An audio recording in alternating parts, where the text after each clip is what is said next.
உலக மக்கள் அனைவருக்குமே சித்தர் வாக்கு ஜோதிடத்தின் மூலம் பாலச்சித்தர் பாரஜனா சிறந்த நல் வணக்கங்களை தெரிவித்துக் கொள்கிறேன். இந்த நிகழ்ச்சி மூலம் நிச்சயமாக உங்கள் வாழ்க்கையில் ஏற்பட்ட ஒவ்வொரு பிரச்சனைகளுக்கும் ஒரு விடிவு காலமாக இருக்க வேண்டும். எங்கெங்கோ ஜாதகத்தை பார்த்து அலைஞ்சு திரிஞ்சு நடக்கலைன்னு சொன்னவங்களுக்கு ஒரே ஒரு விளக்கம்: ஜோதிடம் ஒருபோதும் தப்புவதில்லை, தவறுவதில்லை. ஏன்னா பிரம்மனால் வேதத்தால் உருவாக்கப்பட்ட, இறைவனால் உருவாக்கப்பட்ட ஜோதிட சாஸ்திரம் ஒருபோதும் தப்புவதில்லை, தவறுவதில்லை. இதைத்தான் திரும்ப திரும்ப ஆணித்தரமா சொல்லிட்டு இருக்க. ஒரு ஜோதிடத்தின் பலன் சொன்னது நடக்கலைன்னா ஒன்று உங்க ஜாதகம் தப்பா இருக்கணும், இல்லாட்டி ஜோசியம் நான் தப்பா இருக்கணும். அது இந்த நிகழ்ச்சி எல்லாருக்கும் நல்லது நடக்கணும். அதுதான் நான் தருகின்ற உறுதியான உத்தரவாதம். உண்மையை சொல்லி நன்மையை செய். சரி, இன்னைக்கு என்ன ஒரு சிறப்பான பலன்கள் பார்க்க போறோம்னா, செப்டம்பர் மாத பலன்கள் யாருக்கு பார்க்க போறோம் அப்படின்னா, மீன ராசிக்கு இன்னைக்கு செப்டம்பர் மாத பலன்கள். அதாவது இந்த செப்டம்பர் மாதத்துல ஒரு 4 கிரகங்களுடைய சிறந்த வலிமையான ஒரு மாதமாக இந்த செப்டம்பர் மாதம் அமைந்திருக்கிறது. அப்படிப்பட்ட சிறப்பான ஒரு யோக பலன்களை 4 கிரகங்களுடைய வலிமை மாற்றங்கள், வலிமையோடு மாற்றங்கள் ஏற்பட்டிருக்கிறது. அப்படிப்பட்ட சிறந்த யோக பலன்கள் என்னென்ன யோகத்தை எப்படியெல்லாம் மீனராசிக்கு ஏற்பட போகிறது என்பதை ஒரு அற்புதமான, ஒரு ஆச்சரியப்படத்தக்க அற்புத சக்தி கொண்ட கிரக அமைப்புகளின் வலிமைகளை பார்ப்போம். சிறந்த செப்டம்பர் மாத பலன்களை மீனராசிக்கு ஒரு எப்படிப்பட்ட யோகமெல்லாம் தரப்போகிறது என்பதை பார்ப்போம். இப்ப இந்த நிகழ்ச்சியின் மூலம் நிச்சயமாக உங்கள் ஒவ்வொருவரின் வாழ்க்கையும், ஒவ்வொரு குடும்பத்தினுடைய பிரச்சனைகளும் நிச்சயமாக அந்த பிரச்சனைகளாம் தீர்ந்து நல்லது நடக்க வேண்டும்.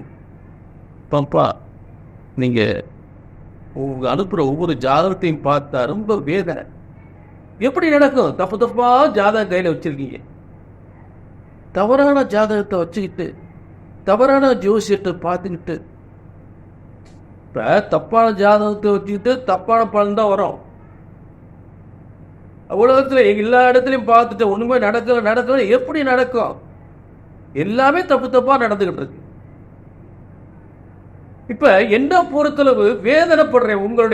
உங்களுக்கு என்ன பிரச்சனை நடக்காத பார்த்து உண்மையிலே வேதனைப்படுறேன். ஏன்னா முதல் விஷயம், ஜோதிடம் ஒருபோதும் தப்புவதில்லை, தவறுவதில்லை.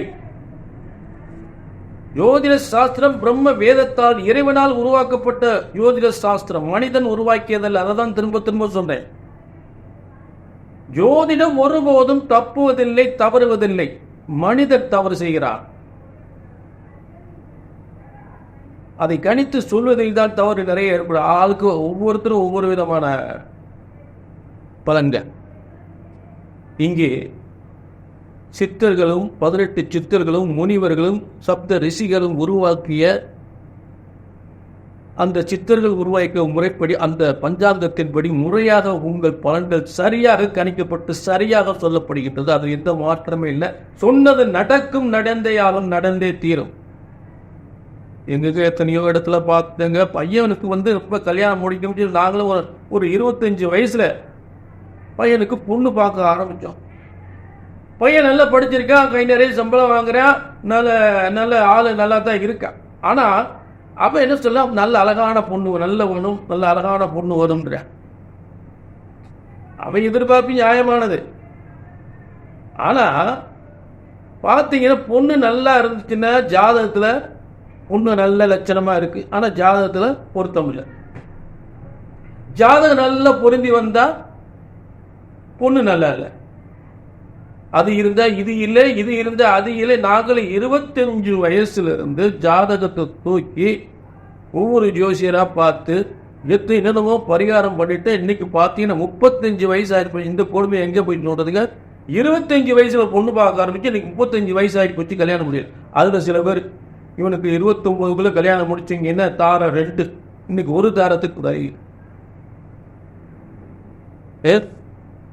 ஆக இப்படி பொண்ணு அழகா இருந்தா ஜாதகம் பொருந்த மாட்டேங்குது, பொண்ணு ஜாதகம் பொருந்தி இருந்தா பொண்ணு நல்லா பிடிக்க அவனுக்கு பிடிக்க மாட்டேங்குது. இப்படியே நாள் போயிடுச்சு. இன்னைக்கு 35 வயசாச்சு. இந்த வேதனை எங்க போய் நான் சொல்றது? இங்க வாங்க, எங்கேயும் சொல்ல வேணாம். கல்யாணம் முடிஞ்சிடும். இதைத்தான் நான் உறுதி உத்தரவாக இருக்கிறேன். நல்ல கவனிய, கல்யாணம் முடியணும். அதாவது ஜோதிட சாஸ்திரமே பிள்ளைகளுக்கு நல்ல படிக்கணும், நல்ல கல்யாணம் முடியணும், நல்ல வேலை கிடைக்கணும், செய்கிற தொழில் விருத்தி அடையணும், செய்கிற தொழில் நல்ல முன்னேற்றம் வரணும். ஏன் தொழில் 4 நாளுக்கு நட்டமா போகுது, என்ன காரணம், அந்த தொழில் விருத்திக்கு என்ன பண்ணலாம், பிள்ளைகளுக்கு நல்ல தனியார் வேலை கிடைக்குமா, அரசாங்க வேலை கிடைக்குமா, வெளிநாட்டுக்கு வேலைக்கு போகலாமா, கல்யாணம் முடிஞ்சு பிள்ளைகளுக்கு அதாவது ஒரே பிரச்சனையா இருக்கு. பொம்பளை பிள்ளைய எத்தனையோ பொருத்தம் பார்த்தா கல்யாணம் முடிச்சு வச்சோம். இன்னைக்கு பொம்பளை பிள்ளை வாழ்க்கை ஒரு கேள்விக்குறியா இருக்கு, ஒரு பிரச்சனையா இருக்கு. இது எதனால ஏற்படும்? நல்லா தான் பொருத்தம் இருக்குன்னு சொன்னாங்க. எங்க தப்பு நடக்குது? என் பிள்ளை வாழ்க்கை இப்படி ஆகி போச்சு. இந்த வேதனையெல்லாம் இந்த சித்தர் வாக்கு ஜோதிடத்துக்கு வரக்கூடாது. அடுத்து குழந்தை இல்லாத ஒரு பிரச்சனை. இதுதாங்க ஒவ்வொரு குடும்பத்திலும் நடக்கக்கூடிய வேதனை. அத்தனை பொறுத்தருக்கு நல்லா இருக்கு அப்படின்னு கல்யாணம் முடிச்சு வச்சா நீ குழந்தை இல்லை. அப்புறம் அந்த பொருத்தம் என்ன ஆகி போச்சு? ஏன் பொருத்தம் பொய்யா? ஜோதிடம் தப்புவதில்லை. ஜோதிட சாஸ்திரம் ஒருபோதும் தப்புவதில்லை. அதை பொருத்தி கொடுக்கக்கூடிய ஜோதிடர் கையில் தான் இருக்கு ஒரு குடும்பத்தினுடைய வாழ்க்கை. ஒரு ஜோதிடத்தை நம்பியாச்சுன்னா அந்த குடும்பம் வம்ச வாரிசோடு, சொத்துக்களோடு, சுகங்களோடு சிறந்து விளங்க வேண்டும் என்றால் ஜோதிடத்தை நம்பியாச்சுன்னா அது ஜோசியர் கையில் தான் இருக்கு. நம்பியாச்சுன்னா, நம்பலையா, எந்த பொண்ணை பார்த்து பிடிச்சிருச்சு கல்யாணம் முடிச்சிருப்போம், அது வேற விஷயம். ஜோதிடத்தை நம்பியாச்சுன்னா அது சரியா இருக்கணும். அப்ப இவர் தான் பொருத்தம் பார்த்து கொடுத்தாரு, இன்னைக்கு என் பிள்ளை இப்படி ஆகி போச்சுன்னு சொல்லிடக்கூடாது. அவரை பார்த்து அவர் சொன்ன மாதிரி பிள்ளைக்கு நல்லா இருக்கு, வாழ்க்கை சொன்ன மாதிரி சிறப்பா இருக்கு. இதுதான் எங்களையும் வாழ வைக்கும், உங்களையும் வாழ வைக்கும். இது ரொம்ப முக்கியம். ஆக திரும்ப திரும்ப சொல்றேன், ஜோதிடம் ஒருபோதும் தப்புவதில்லை, தவறுவதில்லை. ஒரு ஜோதிடத்தின் பலன் சொன்னது நடக்கவில்லை என்றால் ஒன்று உங்கள் ஜாதகம் தவறாக இருக்க வேண்டும், இல்லை என்றால் ஜோதிடர் நான் தவறாக இருக்க வேண்டும். அந்த தவறு வரவே கூடாது. ஆக உங்கள் பிரச்சனைகள் எதுவாக இருந்தாலும் பிரம்ம வேத சாஸ்திரத்தின்படி உங்கள் ஜாதகத்தை சரியாக கணித்தால் சரியாக நடக்கும். நடந்தேயாகும், நடந்தே தீரும் என்ற உறுதி உத்தரவாதத்தோடு நிகழ்ச்சியில் நல்ல ஒரு விரிவான பலன்களை மற்ற பலன்களை பார்ப்போம். செப்டம்பர் மாதத்தில் அற்புதமான விசேஷமான நாட்கள் என்ன, ஒரு முக்கிய விசேஷ நாட்கள் என்ன, அதை பற்றி முதல்ல கொஞ்சம் பார்ப்போம். முதல்ல 2/9, அதாவது 2/9/2024 அன்று பார்த்தீங்கன்னா ஆவணி அமாவாசை. அதாவது பார்த்தீங்கன்னா இந்த எப்படி நம்ம ஆடி அமாவாசை, தை அமாவாசை அப்படின்னு நம்ம ஒரு சிறந்த விரத வழிபாடு செய்கின்றோமோ அது பிதர்களுடைய திதியை செய்வதற்காக செய்கிறோம். இப்ப இந்த ஆவணி மாதமும் ஒரு முக்கியத்துவம் வாய்ந்த ஒரு சிறந்த மாதமாக அமைகிறது. ஏனென்றால் பிதர்களுக்கு உரிய ஒரு சிறந்த அதாவது பிதர்ஸ்தானத்துக்குரிய ஒரு கிரகம் தான் சூரியன். அவர் ஆட்சி பெறுகின்ற சிம்ம ராசியில் இந்த அமாவாசை ஏற்படுகின்றது இந்த செப்டம்பர் 2ஆம் தேதி. ஆக இதுவும் ஒரு சிறந்த வம்சத்தில் நம்ம ஏற்பட்ட நம்ம பிள்ளைகளுக்கு குடும்பத்திற்கு ஏற்பட்ட தோஷங்கள்லாம் நீங்குவதற்கு ஒரு ஆவணி அமாவாசை என்பது இந்த 2/9/2024 வருது. அது நல்லபடியா அந்த நிவர்த்தி பண்ணிக்கலாம். சரி, அடுத்து ஆவணி 22, அதாவது அதுக்குரிய ஆங்கில தேதி பார்த்தீங்கன்னா 7/9/2024. 7/9/2024 விநாயக சதுர்த்தி. விநாயக பெருமானுடைய அவதாரமான அந்த விநாயக சதுர்த்தி நாள் 7/9/2024 உலகமெங்கும் ஒவ்வொரு குடும்பத்திலும் அந்த குடும்ப நலனுக்காக, குடும்பத்தில் பிள்ளைகளுடைய வளர்ச்சி, பிள்ளையுடைய திருமண வாழ்க்கை, சொத்து சுகங்கள், குடும்பத்தில் அத்தனை யோகங்களும் ஏற்படுத்தக்கூடிய அற்புதமான ஒரு நாள் இந்த விநாயக சதுர்த்தி. அப்படிப்பட்ட சிறப்பான நாள் ஆவணி 22 7/9/2024. அடுத்து 8/9/2024 மகாலட்சுமி விரதம். அது பெண்கள் தன் குடும்ப நலனுக்காக கொண்டாடப்படுகின்ற மகாலட்சுமி விரதம். அடுத்து 21/9/2024 21/9/2024 மகாபரணி. பரணி நட்சத்திரம் எல்லா நாட்களிலும் வருகிறது. மகாபரணி என்பது ஒரு முக்கியமான அரசு சம்பந்தப்பட்ட ஒரு காரியங்கள்லாம் செய்து, அரசு வேலைக்கான முயற்சிகள் செய்து, இல்லை சொந்த தொழிலுக்கான முயற்சிகள் செய்து, அந்த சொந்த தொழிலை உருவாக்கக்கூடிய, அந்த சொந்த தொழிலை ஆரம்பிக்கக்கூடிய ஒரு சிறந்த நாளாக மகாபரணி என்று சொல்லக்கூடிய ஒரு சிறந்த நாள். பெண்களுக்கு திருமணம் நடக்காதவர்களுக்கு திருமணத்திற்கான ஒரு ஏற்பாடு, அதாவது அதற்கான வழிபாட்டுக்குரிய ஒரு நாளை உருவாக்கக்கூடியது இந்த மகாபரணி என்று சொல்லக்கூடியது. நகைக்கடைகள், ஆடை ஆபரண நகைக்கடைகள்லாம் தொடங்குவதற்கு மகாபரணி சிறந்து விளங்கக்கூடியது. புதிய பதவியை ஏற்கக்கூடிய ஒரு சிறந்த நாளாக, அரசு பதவி ஏற்கக்கூடியவர்கள் யாராக இருந்தாலும் மகாபரணியில் அந்த அரசுடைய உயர் பதவி, அரசியல்வாதிகள் ஏதாவது புதிய பதவியில் ஏற்கக்கூடிய நிலையில் இருந்தாலும் அந்த மகாபரணியில் அரசியல் சம்பந்தப்பட்ட எந்த ஒரு காரியத்தையும் ஆரம்பிக்கக்கூடிய ஒரு நாள் மகாபரணி. அதான் பரணி செய்ய பிறந்தவர்கள் தரணி கட்டி ஆழ்வார்கள் என்று சொல்லக்கூடிய மகாபரணி அன்று. அன்றைய தேதி 29/9/2024. இப்ப இந்த செப்டம்பர் மாதத்துடைய சிறப்பான விசேஷ நாட்களை பத்தி பார்த்துட்டோம். இப்ப மீன ராசியினுடைய செப்டம்பர் மாத பலன்கள், அதாவது 1/9/2024 முதல் 30/9/2024 வரை இருக்கக்கூடிய 30 நாட்களுடைய சிறப்பு யோக பலன்கள். முதல்ல இந்த செப்டம்பர் மாதத்தினுடைய கிரக அமைப்புகள், மீனராசியினுடைய கிரக அமைப்புகளை பார்ப்போம். முதல்ல மீன ராசியில் ராகு தெய்வீகத்தன்மையோடு இருக்கிறார், அதை மறந்துடக்கூடாது. அடுத்து மீன ராசிக்கு 3ஆம் இடத்தில் குரு வலிமையோடு இருக்கிறார். எத்தனையோ ஜாதகங்கள் 3ஆம் இடத்தில் இருக்கக்கூடிய ஜாதகங்கள்லாம் பார்த்துருக்கேன். மிகப்பெரிய தொழில் அதிபராக இருக்காங்க. அப்படிப்பட்ட 3ஆம் இடத்துல இருக்கக்கூடிய குரு. அடுத்து 4ஆம் இடத்தில் உங்களுடைய தனகாரன் கேந்திர வலிமையோடு இருக்கிற 4ஆம் இடத்தில் செவ்வாய், தனஸ்தானாதிபதி கேந்திர வலிமை. அடுத்து உங்களுக்கு மீனராசிக்கு 6ஆம் இடத்தில் அரசு கிரகம், அற்புதமான ஆட்சி பெற்றிருக்கக்கூடிய அரசு கிரகம் சூரியன், மேலும் புதனோடு சேர்ந்து புத ஆதித்ய யோகத்தில். அடுத்து மீனராசிக்கு 7ஆம் இடத்தில் சுக்கிரன் கேது. இது கொஞ்ச நாளைக்கு ஒரு பிரச்சனைக்கு, ஏற்கனவே மீனராசிக்கு நிறைய கணவன் மனைவிக்குள்ள பிரச்சனைகள் இருக்கத்தான் செய்யுது. இருந்தாலும் அந்த இதெல்லாம் கொஞ்சம் சுக்கிரன் கலஸ்டிரர், சுக்கிரன் கேதுவோடு சேர்ந்துட்டா ஏதாவது ஒரு கோளரை ஏற்படுத்தார். கொஞ்ச நாள் 19ஆம் தேதி மாறிடுறார், 19ஆம் தேதி மாறிடுறார். ஒன்றும் கவலைப்பட வேண்டியதில்லை, சுக்கிரன் கேதுவோட சேரக்கூடாது. சரி, 7ஆம் இடத்தில் இருந்தால் நிறைய பேருக்கு காதல் பிரச்சனைகள் உருவாகி கொடுத்து போயிடும், கணவன் மனைவிக்குள்ள பிரச்சனை உருவாக்கி போயிடும். அது கொஞ்ச நாளைக்கு தான் சரியாயிடும். குரு பார்வை வருது இல்ல, குரு பார்வையோட இருக்குல்ல. சரி, இதுதான் அடுத்து மீனராசிக்கு 12ஆம் இடத்தில் சனி பகவான்.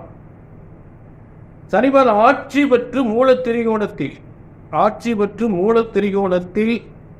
பெற்று, மேலும் அந்த இடம் வக்ரகதியில் வக்ரம் பெற்று 3 சக்திகளோடு இருக்கிறார். ஆட்சி, மூலத்திரிகோணம், வக்ரம். இந்த கும்பராசியில சனி பகவான் இருக்கும்போது மீனராசிக்கு கண்டிப்பாக சிறந்த யோக பலன்களை உறுதியாக செய்யும். தாமதமாக செய்தாலும் நன்மைகளை அதிகமாக செய்யும். என்ன யாத்திரை செய்ய, அதெல்லாம் ஒன்றும் செய்யாது. அதாவது ஆட்சி பெற்று இருக்கும்போது அதே நேரத்தில் பார்த்தீங்கன்னா உங்களுக்கு சனி பகவான் பெரும்பாலும் ஒரு உங்களுக்கு லாபாதிபதியாகி 12ஆம் இடத்தில் இருக்கும் பொழுது உங்களுக்கு ஆவிட்ட நட்சத்திரம், பூரட்டாய் நட்சத்திரம், சதய நட்சத்திரம், பூரட்டாய் நட்சத்திரம். அப்ப இந்த நட்சத்திரம் இருக்கும்போது இந்த சதய நட்சத்திரம் இருக்கும்போது மட்டும்தான் கொஞ்சம் ஏதாவது இருக்கு. அதுவும் நான் ஆட்சி பெற்று இருக்கக்கூடிய இடங்கள் இருக்கும்போது நன்மைகளை செய்யும். ஏன்னா இப்ப சதய 2ஆம் பாதத்தில் இருக்கார். அதனால ஆட்சி பெற்று இருக்கும்போது சனிபகவான் நன்மையற்ற ஜீவர், அதுல எந்த மாற்றமே இல்லை. ஆக சனிபகவானை பொறுத்தளவு 12ஆம் இடத்தில் விரயங்களை அதிகமாக குறைத்து சேமிப்புகளை அதிகமாக்கக்கூடிய இடத்தில் சனி பகவான் இருக்கிறார். சிலருக்கு வைத்திய செலவுகளும் கொடுக்கும்,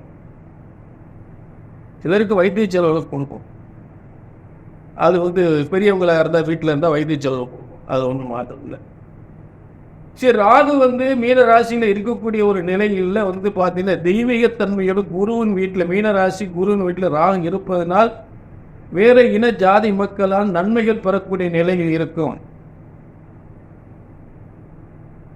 குரு அந்த இடத்துக்கு மீனராசிக்கு 3ஆம் இடத்தில் இருக்கும் பொழுது தொழில் வளங்கள் முன்னேற்றங்கள், அதாவது தனஸ்தானத்தில் குரு இருக்கும் பொழுது தனத்திற்கு பங்கம் வகிப்பதில்லை, பங்கத்தை ஏற்படுத்துவதில்லை. செய்த தொழிலில் ஒரு பாதிப்பு ஏற்படுத்துவதில்லை, தனத்திற்கு பங்கத்தை ஏற்படுத்துவதில்லை, வியாபாரத்தை கெடுப்பதில்லை, விருத்தி செய்யும். வியாபாரம் விருத்தி ஏற்படும், உத்தியோக இடம் மாற்றத்துடன் உயர்வு ஏற்படும், நல்ல ஒரு மரியாதை, இதுவரை கிடைக்காத மதிப்பு, மரியாதை, பெயர், புகழ், ஒரு நல்ல மாற்றம், நல்ல முன்னேற்றம் கிடைக்கக்கூடிய நிலையில் குரு தனத்தையும் வருமானத்தையும் வியாபாரத்தையும் விருத்தி செய்யக்கூடிய இடத்தில் 3ஆம் இடம் அக்கம் பக்கம் இருக்கக்கூடியவர் உறவுகள் மத்தியில் உயர்ந்து வாழக்கூடிய ஒரு நேரத்தை உருவாக்கக்கூடியது குரு பகவான் இருக்கக்கூடிய 3ஆம் இடம் சாதாரண இடம் அல்ல. சரிங்களா? ஏன்னா உங்களுக்கு மீனராசிக்கு அதிபதியும் 10ஆம் அதிபதி அவர் தான். அதாவது ராசிக்கு அதிபதி 10ஆம் அதிபதி 3ஆம் இடத்தில் இருக்கும் பொழுது தொழில்கள் ஆங்காங்கே பல ஊர்களுக்கும் பல பயணத்தை ஏற்படுத்தி தொழில் வியாபாரங்கள் சிறப்பு பெறுகிற நிலையில் ஏற்படும். அடுத்து உங்களுக்கு மீனராசிக்கு தனஸ்தானாதிபதியான செவ்வாய் 4ஆம் இடத்தில் கேந்திரத்தில் வலிமை பெறும் பொழுது நீங்கள் செய்கின்ற தொழில் பொதுமக்கள் மற்றவர் ஆதரவோடு அந்த தொழில்கள் மேலும் முன்னேற்றம் பெறக்கூடிய நிலையில் ஏற்படும். அந்த வியாபாரத்தினால் இடம் வீடு வாசல் சொத்துக்கள் பெறக்கூடிய நிலையும் ஏற்படும். ஏனென்றால் பூமிகாரன் என்று சொல்லக்கூடியவன் தான் செவ்வாய். தனகாரகன் என்று சொல்லக்கூடிய அவரே உங்களுக்கு பூமிகாரகனாக இருப்பதால் அதை செய்கின்ற வியாபார தனத்தின் மூலமும் வாகன யோகத்தையும் பூமி யோகத்தையும் தரக்கூடிய நிலையில் இருக்கிறார். 4ஆம் இடத்தில் பதவி முன்னேற்றம் தருகின்ற இடத்தில் இருக்கிறார். அரசு உத்தியோகத்தின் மூலம் உயர்வு பெறுகின்ற இடத்தில் இருக்கிறார் மீனராசிக்கு செவ்வாய். அடுத்து மீனராசிக்கு 6ஆம் இடத்தில் சூரியன் இருந்தால், சூரியனுக்கு ஏற்ற 6ஆம் இடத்தில் அரசு கிரகமான சூரியன் இருந்தால் மீனராசிக்காரர்கள் நிச்சயமாக அரசு உத்தியோகம் என்பது உறுதியாக கிடைக்கும். மேலும் எப்படி கிடைக்கும் போது கல்விக்குரிய புதன், வித்யாபதி கல்விக்குரிய புதன் சூரியனோடு சேர்ந்து இருக்கும் பொழுது உயர்ந்த கல்விக்கு கற்றிருந்து வேலை வாய்ப்பிற்காக காத்திருந்தவர்களுக்காக உயர்ந்த வேலை வாய்ப்பு கிடைக்கக்கூடிய ஒரு சிறந்த மாதமாக உருவாகிறது. நல்ல உத்தியோகம், நல்ல வேலை வாய்ப்பு, அரசு உத்தியோகத்துக்கு முயற்சி செய்தால் நிச்சயமாக அரசு உத்தியோகம் உறுதியாக கிடைக்கக்கூடிய நல்ல நிலை. ஒரு தொழில் வேலை வாய்ப்பு முன்னேற்றங்கள், ஒரு பதவி, நல்ல பதவி கிடைக்கக்கூடிய நல்ல நேரம் இது. பதவி வேலை வாய்ப்புகள் உயர்ந்த நிலையில் இருக்கக்கூடிய உயர்ந்த வேலை வாய்ப்பாக கிடைக்கும், உயர்ந்த பதவியாக கிடைக்கும். செய்கின்ற வியாபாரங்கள், செய்கின்ற தொழில்கள், வியாபாரங்கள் சிறந்த விருதி அடையக்கூடிய நிலையில் சூரியன் இருக்கக்கூடிய ஒரு சொந்த தொழில் செய்யக்கூடியவர்களுக்கு அந்த ஆதரவு சிறந்து விளங்கக்கூடிய அருமையான நேரம், அதுல மாற்றமே கிடையாது. அடுத்து முதல்ல பார்த்தீங்கன்னா அந்த தொடக்கத்தில் செப்டம்பர் தொடக்கத்திலே உங்களுக்கு தனகாரகன் ஒரு 6 நாட்கள் அம்சத்தில் வலிமை வருகின்ற செவ்வாய் அம்சத்தில் வலிமை வருகின்ற ஒரு சிறந்த யோகம். 1/9/2024 முதல் 6/9/2024 வரை சிறந்த வலிமையோடு இருக்கக்கூடிய ஒரு காலங்கள். அடுத்து 1/9 16/9 வரைக்கும் சூரியன் சிறந்த ஆட்சி பெறுகின்ற ஒரு நிலை.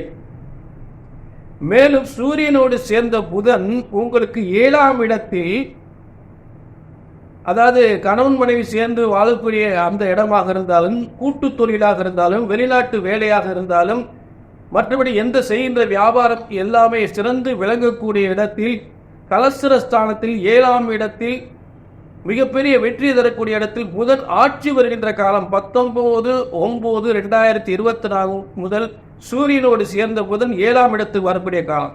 புதன் தன் சொந்த வீடான கன்னி ராசியில் ஆட்சி, உச்சம், மூல திரிகோணம் இந்த 3 சக்திகளோடு மீனராசிக்கு 7ஆம் இடத்தில் இருக்கக்கூடிய அற்புதமான காலம்.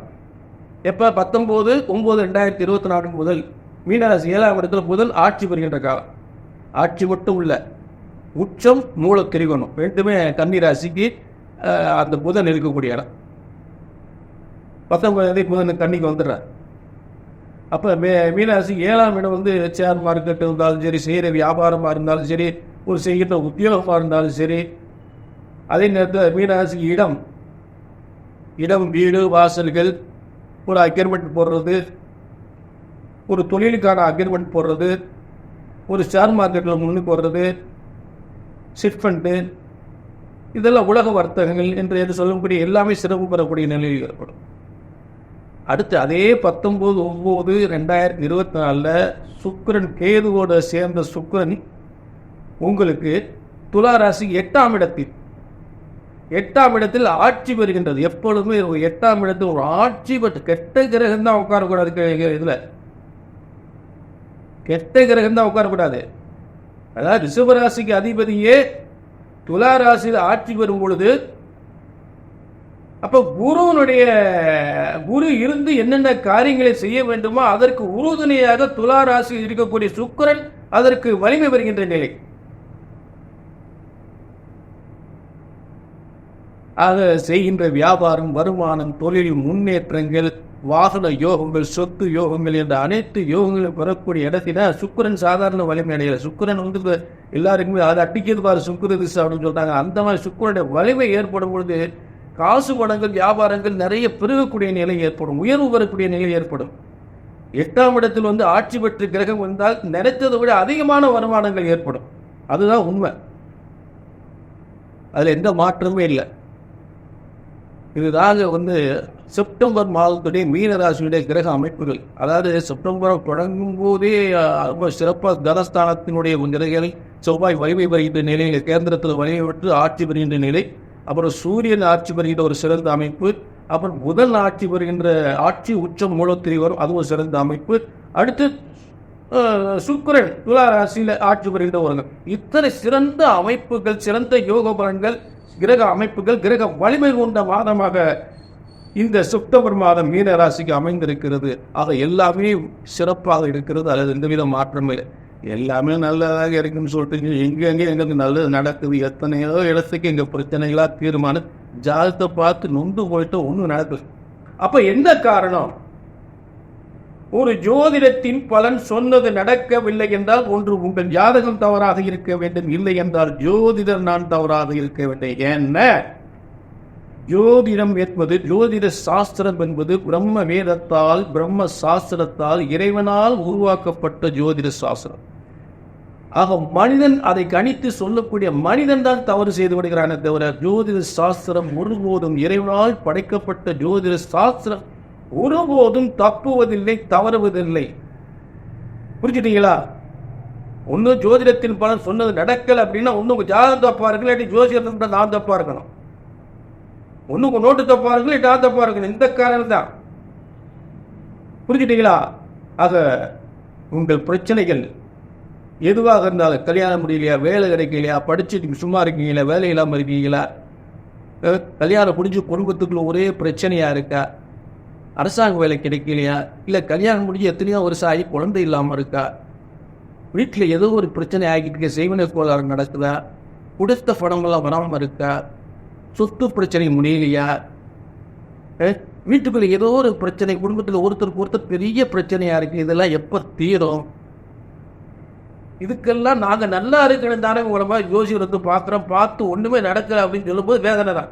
அந்த வேதனை வந்துடக்கூடாது. அப்படி ஜாதகத்தை தூக்கியாச்சுன்னா சொன்னது நடக்கும், நடந்தே யாகம், நடந்தே தீரும். எப்ப? பிரம்ம வேத சாஸ்திரத்தின்படி உங்கள் பிரச்சனைகளை சரியாக கணித்தால் சரியாக நடக்கும் என்ற உறுதி உத்தரவாதத்தோடு எல்லாரும் நன்றாக சிறந்து விளங்க வேண்டும், எல்லாருக்கும் நல்லது நடக்க வேண்டும் என்ற உறுதி உத்தரவாதத்தோடு நல்லது நடந்தே ஆக வேண்டும், நல்லது நடக்கும் என்ற உறுதி உத்தரவாதத்தோடு மீண்டும் ஒரு நல்ல நிகழ்ச்சி சந்திக்கும் வரை உங்களிடமிருந்து விடைபெறுகிறேன். நன்றி, வணக்கம்.